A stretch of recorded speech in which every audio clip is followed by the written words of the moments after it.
Hey Aquarius, we've got the Magician and the Seven of Swords in reverse as our significators tonight. So we have Mercury retrograde starting today in Leo, and then Pluto continues to retrograde through your sign. And the reason I picked these two significators is, well, the Magician has that association to Mercury, but since that's occurring, Mercury retrograde is occurring in Leo, this is occurring in your seventh house, so Seven of Swords. And being in the reverse position, in combination with the Magician, this feels like it's almost as if you are approaching a castle or something, and then rather than trying to take a sneaky route, you're just going through the front door, or that's what you're going for. We still have to find out yet if we're going through it or not. So let's see. Let's get some cards out and see what's going on. We have the Lovers, children of the voice divine, or Gemini. So a choice. That might be a choice of, do we utilize stealth for whatever situation that it is that we're in? Or, like I said, are we going straight for the front door, as it were? So let's get a clarifier to get a little bit more detail. And in the Rider-Waite, the Seven of Swords, it's that individual sneaking away from tents with 5 swords, leaving 2 behind. The story behind that is that, yes, they're being deceptive and sneaky and so forth, but they're stealing weapons from a warring camp. And that deception ultimately leads to their side's victory. So that's really a perception issue of, like, who's the bad guy here, you know? And so you might need to examine your perceptions around deception with the Seven of Swords, because with it being in reverse, maybe you're accepting the power of deception. Ooh, interesting.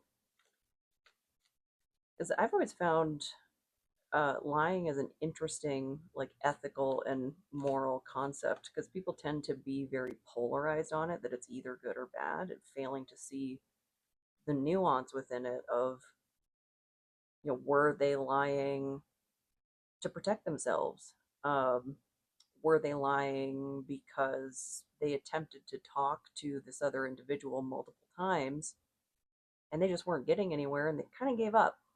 You know, might not be the most constructive situation, but the expectation that you're the one taking the high road 100% of the time when you're not being met that way, that's absurd.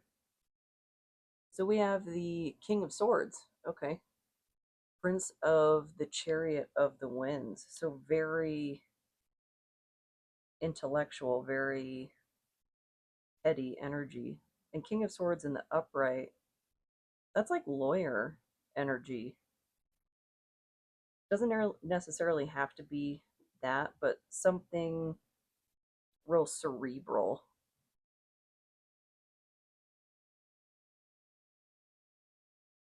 And I guess if you think about, like, the way a lawyer's job works, of course there's deception and so forth involved, but there's a lot of strategy.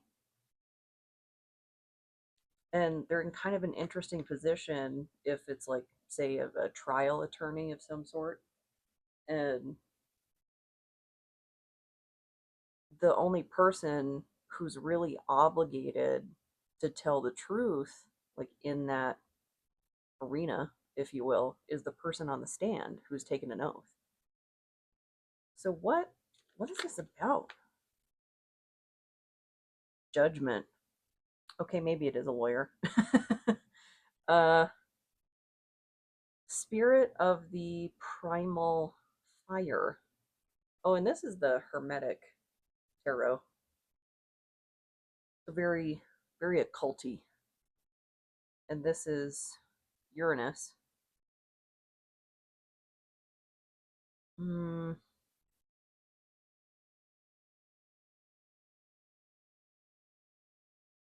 So judgment around a choice, and there's some sort of like a wordsmith involved. It's like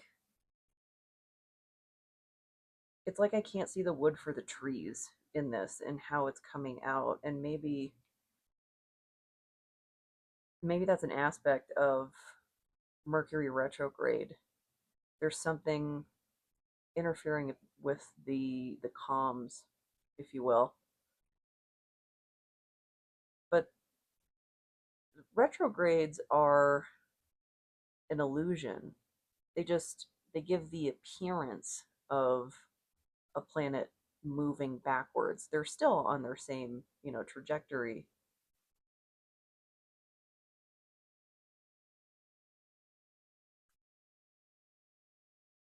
I don't know. I need more. What is going on here?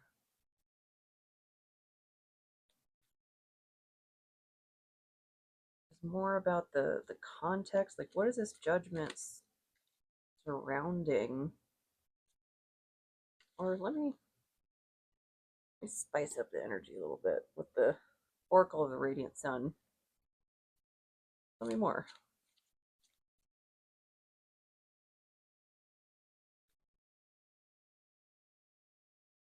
And this could get very layered with the the horary aspects of this deck and then all the associations here.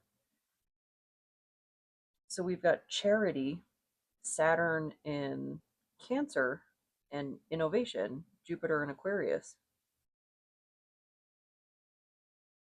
What on earth is going on?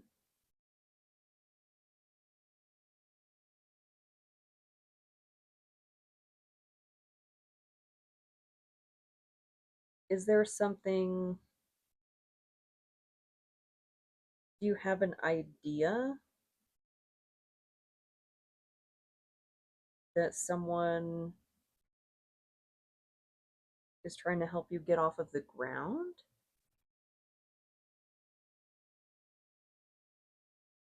Oh, and it's interesting that I split these on both sides because I usually like hold them together, and the Lovers is a choice card.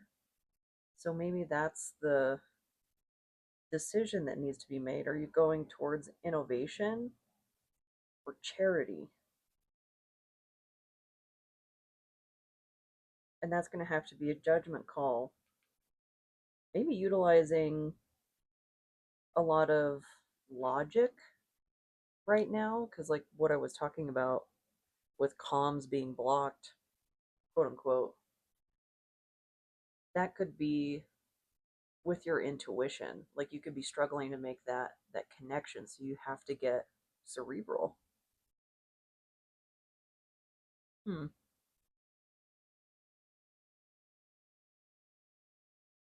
I want to actually get more detail on each significator. Tell me more about the Magician. The Magician card, that has, I mean, in most, if not all, depictions, they're going to have an element of one of the suits, each of the four suits. So that's the alchemist, the master of all. We've got the King of Wands in reverse, Prince of the Chariot of Fire. So the King of Wands in the upright is generally a very passionate individual. Sometimes can be regarded as like romantically, phallically passionate, King of Wands. Uh I think this is referencing creativity. Ooh, that didn't want to come out. Creativity, sacral chakra, the orange one.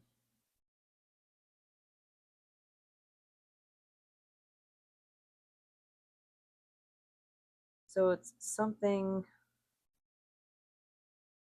is blocked? I don't know. Let's see. That came out like a question. And then creativity I stumbled over. So it's like this doesn't want to be heard. I don't think that's coming from you though.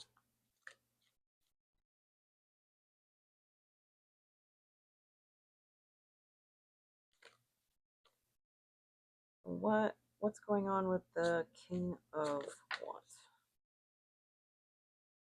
Ten of Cups in reverse, Mars in Pisces, Lord of perfected success.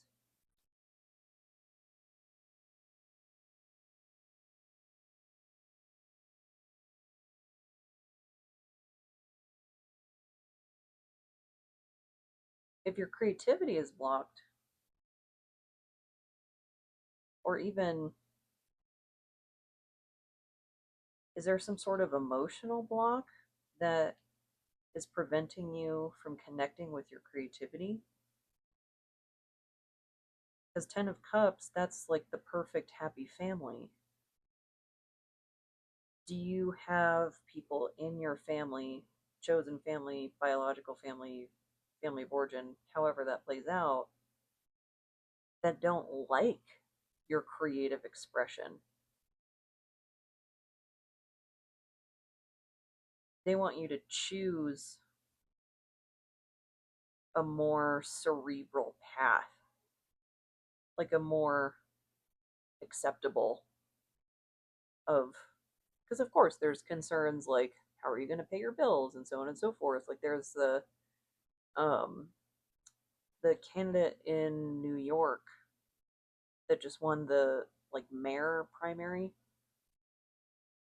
uh he was talking about the changes that he's looking to make towards rent and so forth, and that in order to have artists must have rent available that fits like their income. And he's right. That's a big reason that like I went into a very technical field, was because I had to labor to work, because rent is labor to work. But rent is expensive, but labor to survive. Um, I was very, very creative when I was younger. It just wasn't an option for me to pursue. And it's been so incredibly stifling to my soul to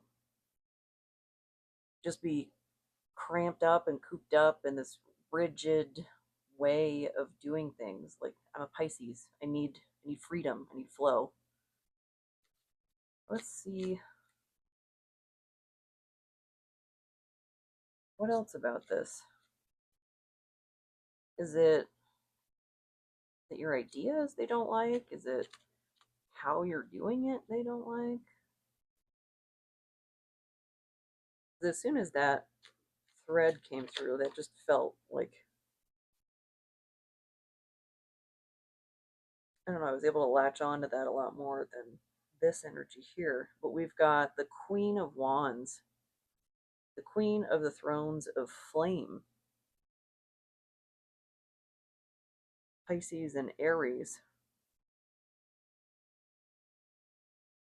and these little symbols here. So that's a pair with the King and Queen of Wands.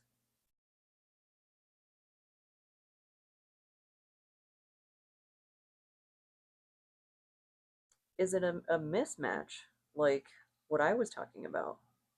Because you can only really do something for money for so long. Like if you don't truly enjoy it. Like It's like that meme that's like, why do you want this job? Like, well, I've always been really passionate about not starving to death. But for some reason, it's become taboo. I mean, for as long as I've known, you know, to be honest about, like, I'm working for money because money is required for rent. I have no idea why that's like a taboo thing to say and it's looked down upon, particularly in the economy that we're dealing with.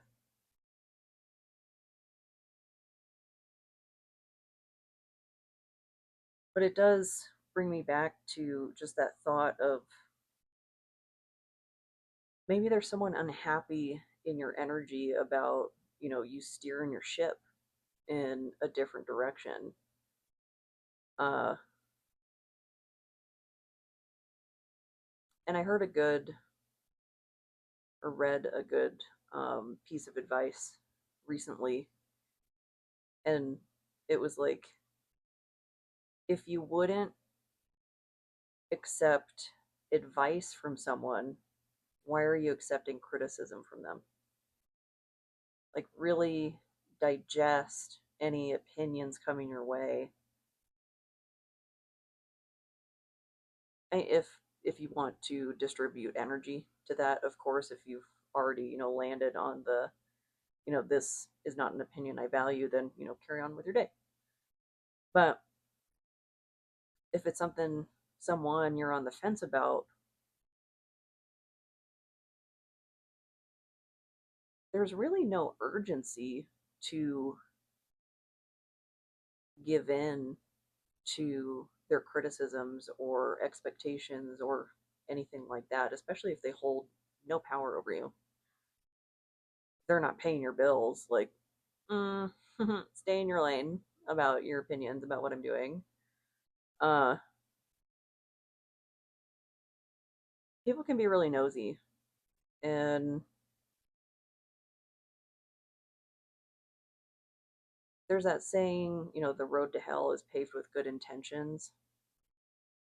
But if someone is just like criticizing you and you didn't ask for their opinion, or this is not a road that they have walked, do they really have good intentions? Food for thought. But let's see. I want to get an oracle card here. Maybe this will clear up what this pairing is. Originality, yeah, something creative. So Mercury and Aquarius, very, very synchronous for what we're reading for. It looks like a cool invention, very, very Aquarian. Um,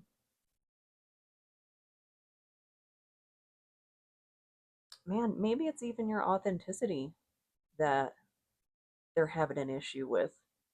And if so, like, bite me, you know? Like, get bent. Uh, it's not up for debate. Like, if you don't like my authentic self, work up a different tree.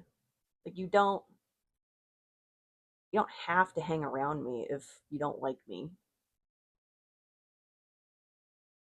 And I know it sounds like snotty, but you're doing both of us a favor. Like, if you don't like me, don't reach out, you know? But we'll get more about the Seven of Swords.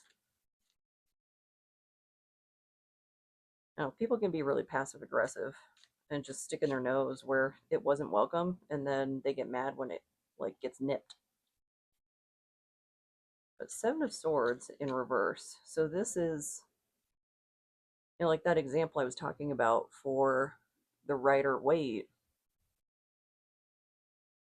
That was like the side door that they were going through to get the weapons so that, when dawn rose the next day, then they were missing what they needed for like the impending clash. This being in reverse, this is like walking straight towards the front gates with a battering ram. So why are we doing that? Or why are we considering that really, really direct approach?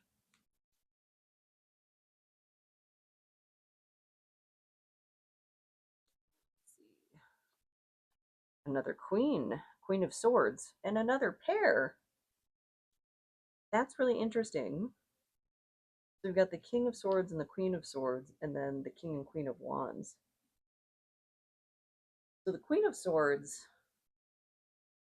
very sharp-witted, and I don't know if I want to put this artwork too close to the camera. It's a little intense. It's Queen of the Thrones of Air, and in both this deck and the Thoth Tarot, the Queen of Swords is holding someone's head that has been relieved of it. And interestingly enough, I had a synchronicity with Medusa shortly before starting this reading, because I have my little routine that I go through before I start a reading, and I didn't even realize that I had picked both a necklace with like her image on it and the labradorite, I think that's right, labradorite stone necklace that I bought after I had a dream about Medusa. It didn't even click when I like picked it out and set it out this morning to put it on tonight. So persecution energy, demonization, being villainized. But in this expression, it's like there was an art installation back in 2018 where it was Medusa holding Perseus's head rather than the reverse, which is what you typically see from the Greek mythology. So interesting that that is relating to the Seven of Swords in changing the approach. Let's get another one. Let's see.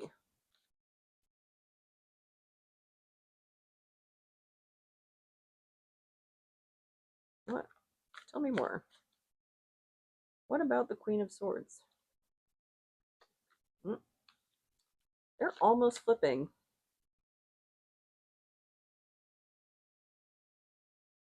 Why is the Queen of Swords changing tact?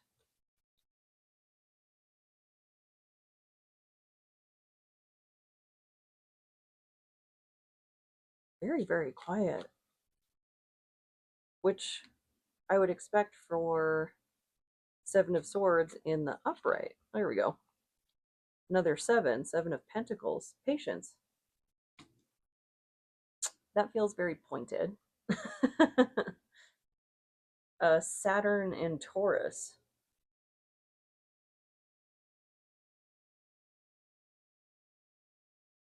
Hmm.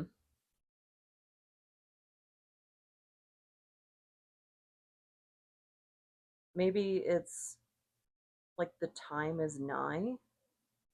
You've been working on something, maybe a creative project, for a long time, and you've been keeping it to yourself because of, interpersonal difficulties.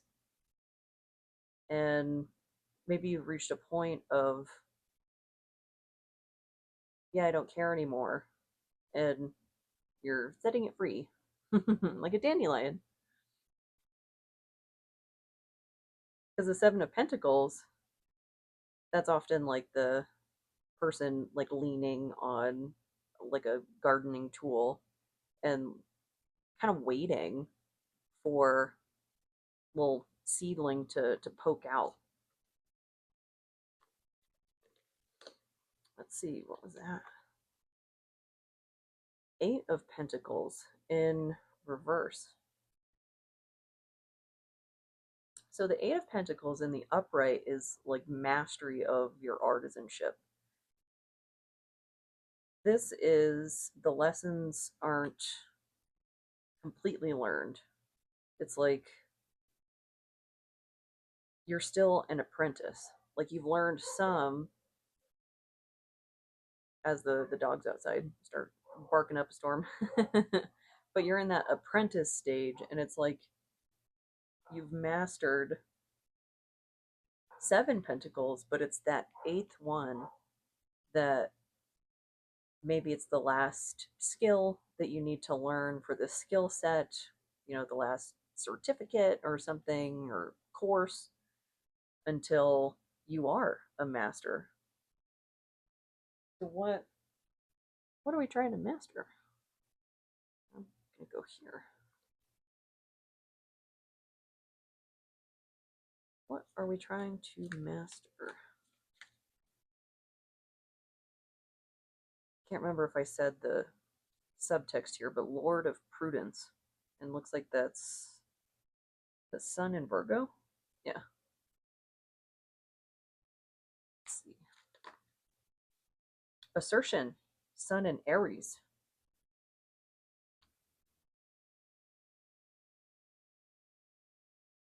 This feels like putting your foot down. If we stick with that analogy or example, rather, of somebody in your life not being accepting of how you've changed course, how you're living your life, however that expresses itself, and you are saying, enough. Like, I didn't ask, mind your business, really. Because they're fighting this dragon here.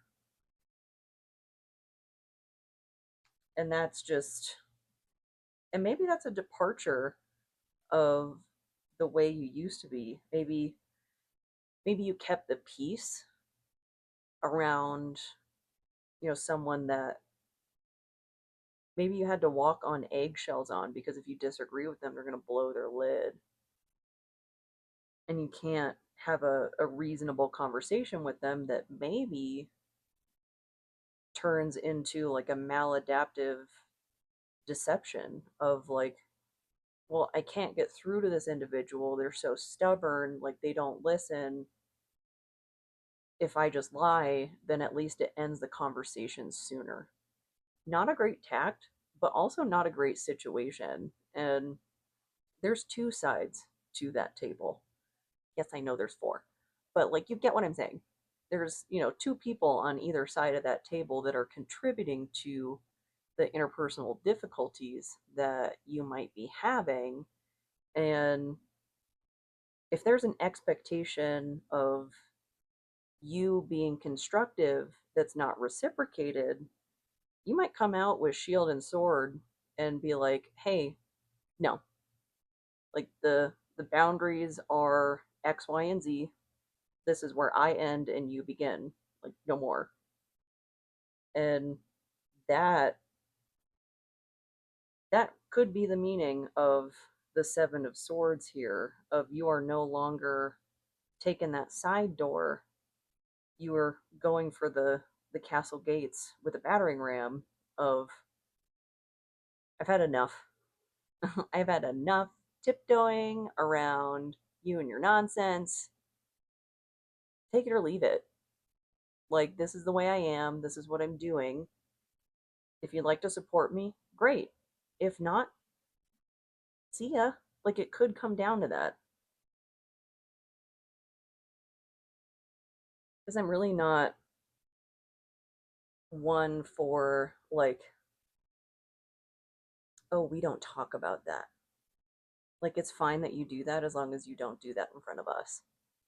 Like the thing that they used to do in the army. Um, what was it? It was like don't say gay or something like that. Like my experience at home was that like when I tried to talk about my sexuality, it wasn't celebrated or accepted, it was tolerated. And yet like out in the public view, there's tons of support for the LGBT, where they can be seen by other people. But for me, it's like, it's just not. Like, it's very degrading. But let's get a sacred geometry here. Let me see if that's, my hand's big enough. Barely. Might make them easier to flip if I can't even hold them.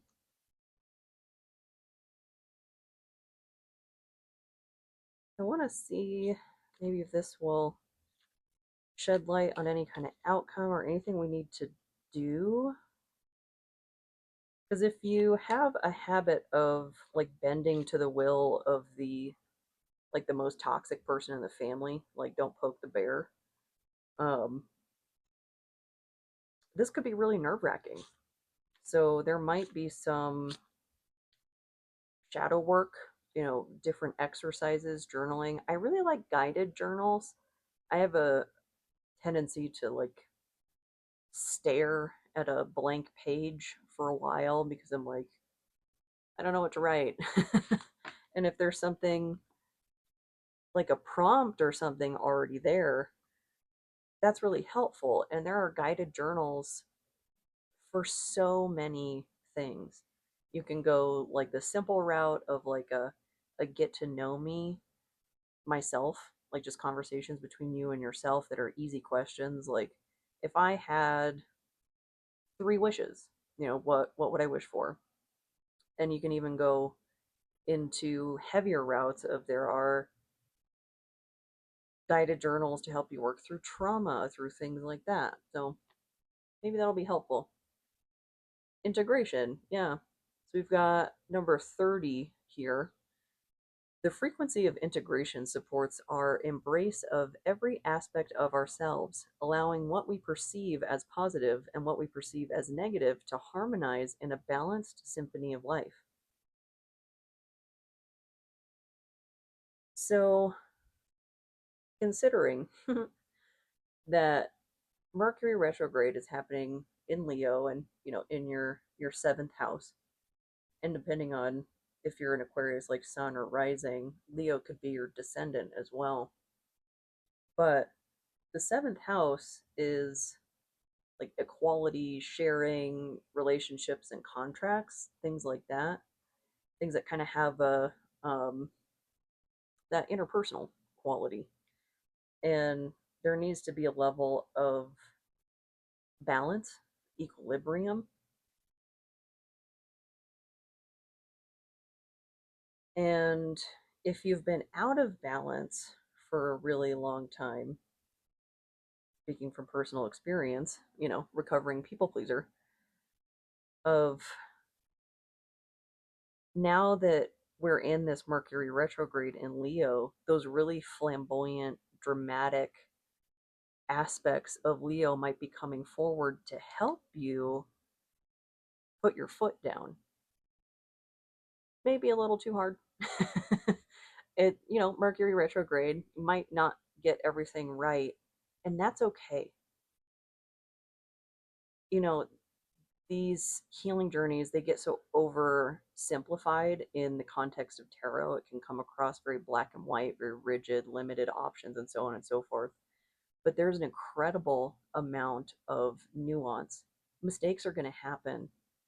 And again, with that, like recovering people pleaser, also recovering perfectionist, in that it has taken me so long to get okay with people in those like closer layers of the social circle or like in my daily life or whatnot being mad at me, that I don't rush in and try to fix it and try to find that common ground and try to make everybody happy, because it's not going to happen. And a lot of times, majority of times, if I'm being honest, this is happening at my expense. I'm keeping the peace at my expense because I'm not speaking up about how I truly feel. And then that builds, and then that builds, and then I'm the one blowing my lid because I wasn't honest and I let it fester. And that's a point of accountability for me and it doesn't negate what that other person was doing, contributing on the other side. So it can get really, really complicated. But how about a song? Let's do that.